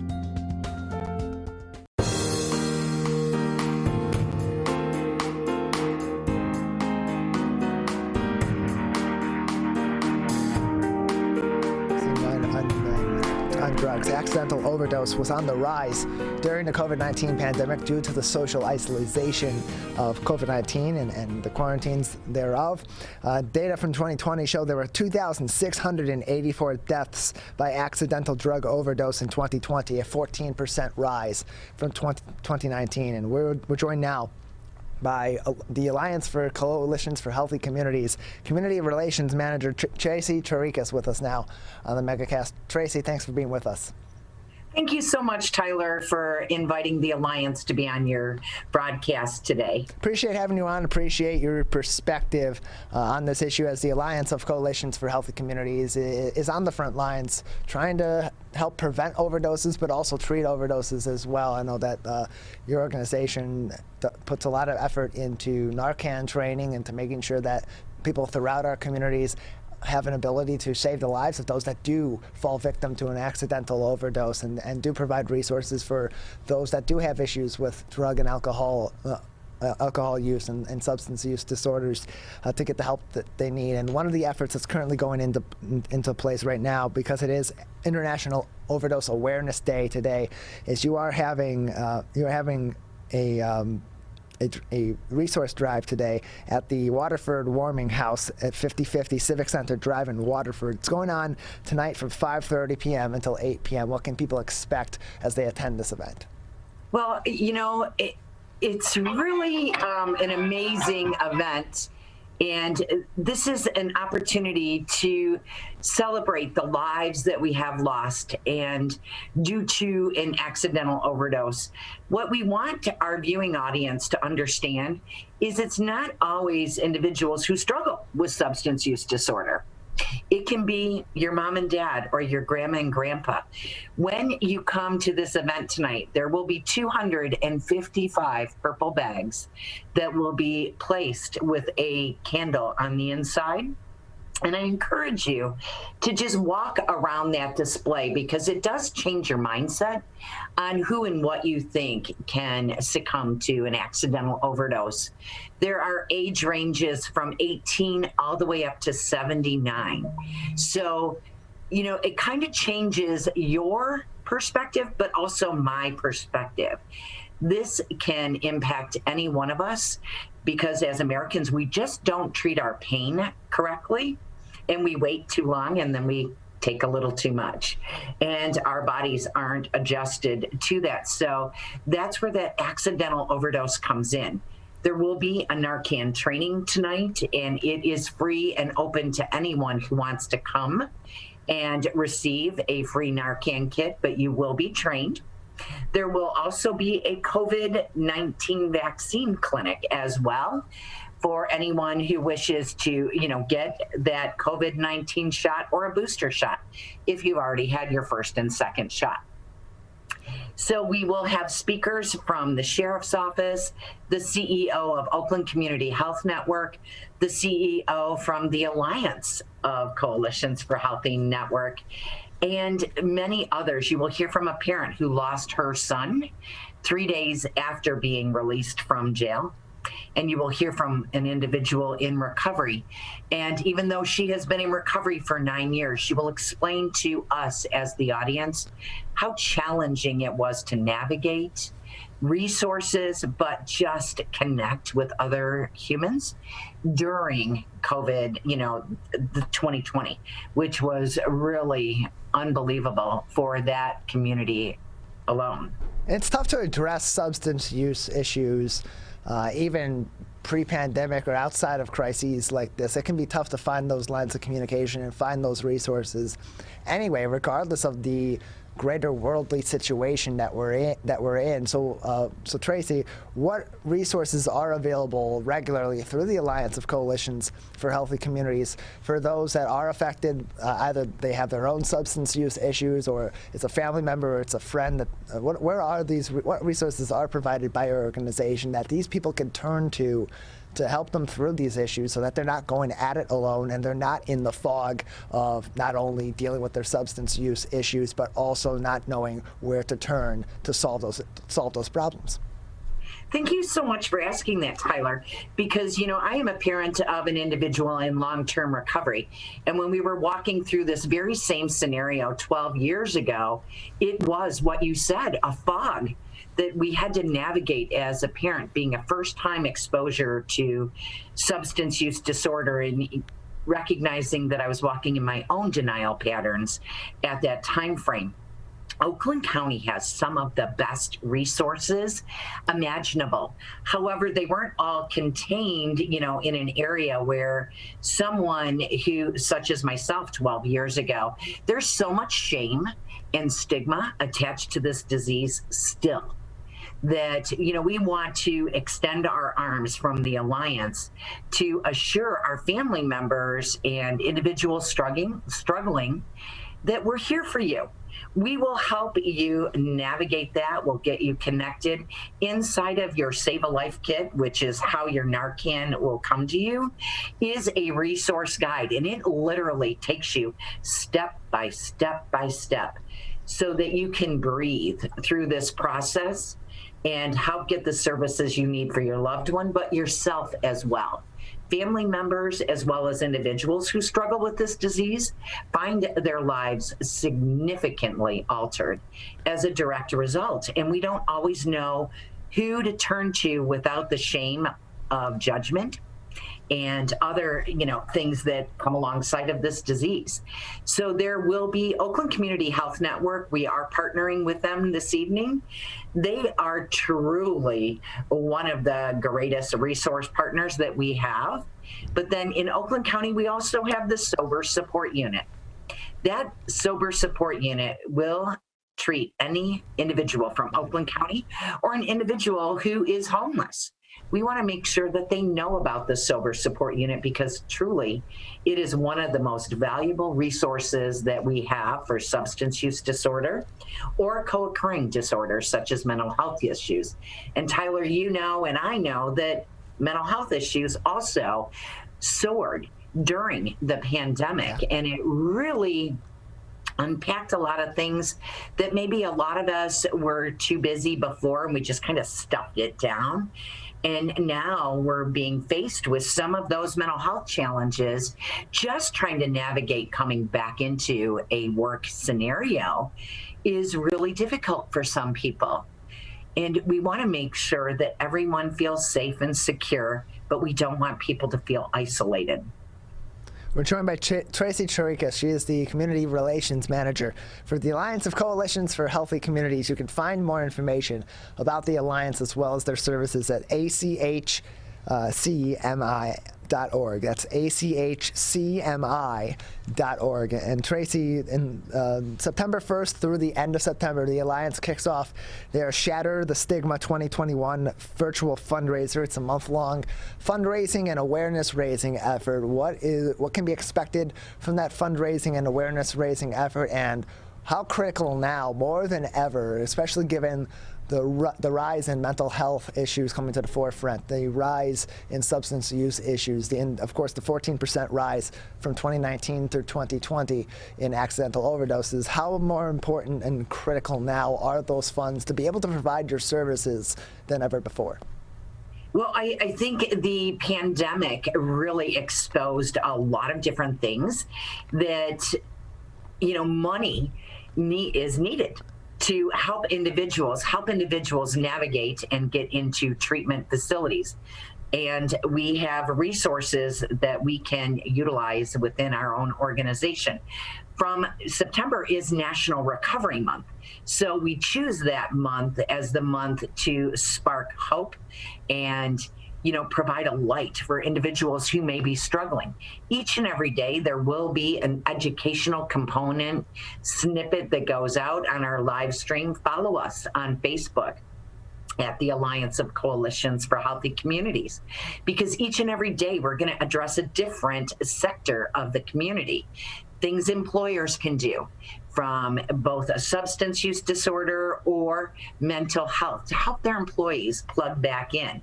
Our youth, they are going back to school, and as was witnessed yesterday, doing an event, a back to school event, there were a lot of youth and their parents picketing peacefully out at 1200 North Telegraph. So there's a lot of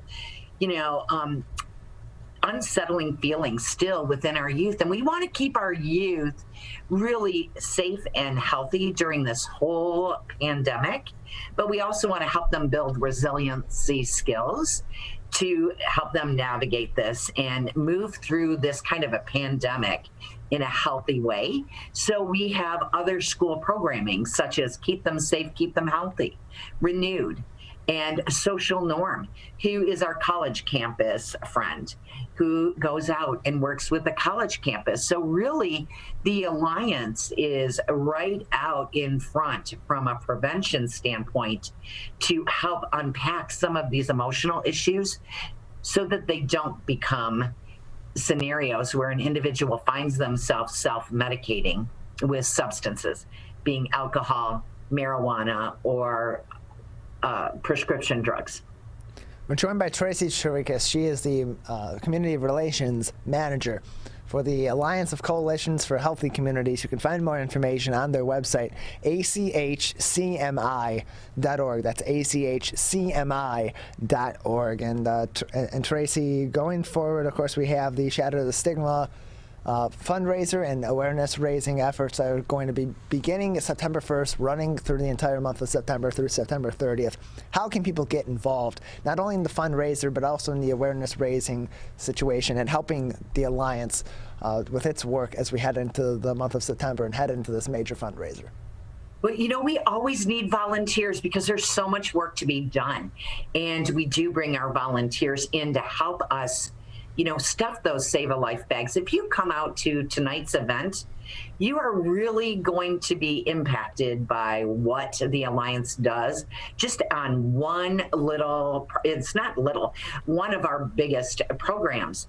But then when you step into that environment and you listen to the speakers and you walk around, you can't help but know that now you know, and I need to do something. You can't unknow something that you are being educated on. We need you. We need your help. We need your hands. We need your feet. We need your dollars. You can connect. You can start your own mini fundraiser by connecting with a group of friends. Maybe you want to do your own virtual 5K or just a 5K get moving. You don't have to do a run. You can do a walk. You can do a bike ride. Whatever you can do to keep moving and raise awareness to helping individuals sustain resiliency and recovery throughout, the upcoming months that are going to be real tumultuous. This month kicks off for us, our fundraiser, yes, but it also leads into one of the higher rates of accidental overdoses regardless. Halloween and then through February is some of the highest months that one experiences accidental overdoses. And with the pandemic, of course, that skewed those numbers somewhat, but that is typically when overdoses continue to climb at a more alarming rate. We're joined by Tracy Chirikas. She is the Community Relations Manager for the Alliance of Coalitions for Healthy Communities with us on the Megacast. They have their International Overdose Awareness Day event tonight.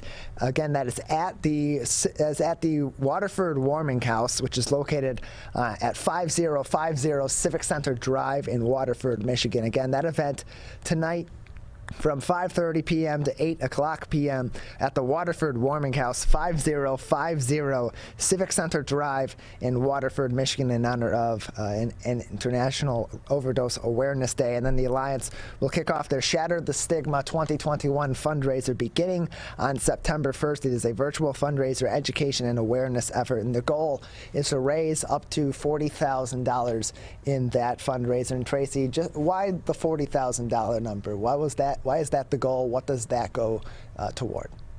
Well, that money goes towards our programs. We have some pretty strong recovery programs that are not currently funded through any other source. So that money in that program in particular is running at a real big rate right now and has been virtually since the pandemic hit. And it has been the most sought after program. It costs money to have resources available to teach those classes, to evaluate how this is working even in a virtual setup. And it has changed the dynamic and who we can serve with all of our recovery support programs. We also run 6 support groups a week. So if you find yourself as a community member who needs support, maybe you have a loved one who struggles with substance use disorder and you don't understand that you're going to need some help too as a loved one, we're here for you. Every Thursday night, the families and individuals struggling, we get together for a virtual call from 7 to 9 p.m. every Thursday night. Again, go to achcmi.org under events and connect into our Zoom virtual meeting for Shatter the Stigma support groups. We have a Shatter the Stigma support group meeting that meets on Tuesday mornings at 7 a.m. as well. And then we have our program called Resolve. And Resolve is this amazing 7-module recovery course that we are offering. And we are offering it free of charge right now because of the extenuating circumstances. So really that $40,000 helps offset the costs involved to, administer those kind of programs that we offer for free to our communities.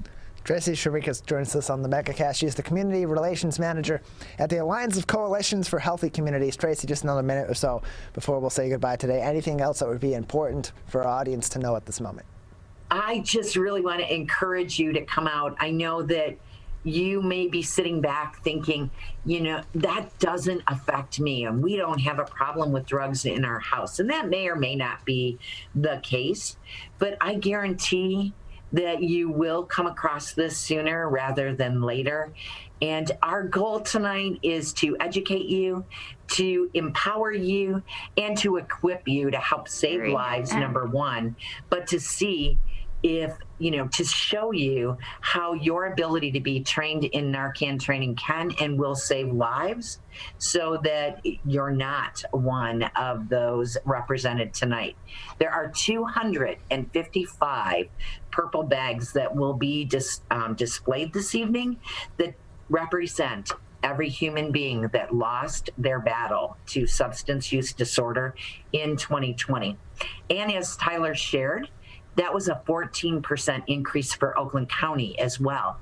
And we had been decreasing our numbers since 2017 because of people like you in our audience who came out and received Narcan training, and they knew how to save those lives. You are valuable to us at the Alliance.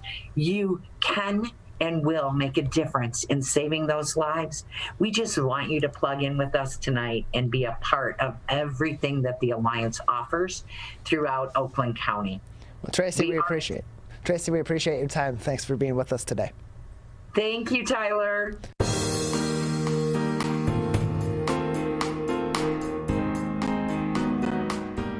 Appreciate Tracy and appreciate all of our guests joining us on today's edition of the Megacast, and as well as our entire crew. Calvin Brown in studio, Larry Nyland back at Master Control, and everybody on all sides of this operation that makes each and every day on the Megacast happen and happen smoothly. We'll be back tomorrow at 10 a.m. Thanks for watching and listening to the Megacast.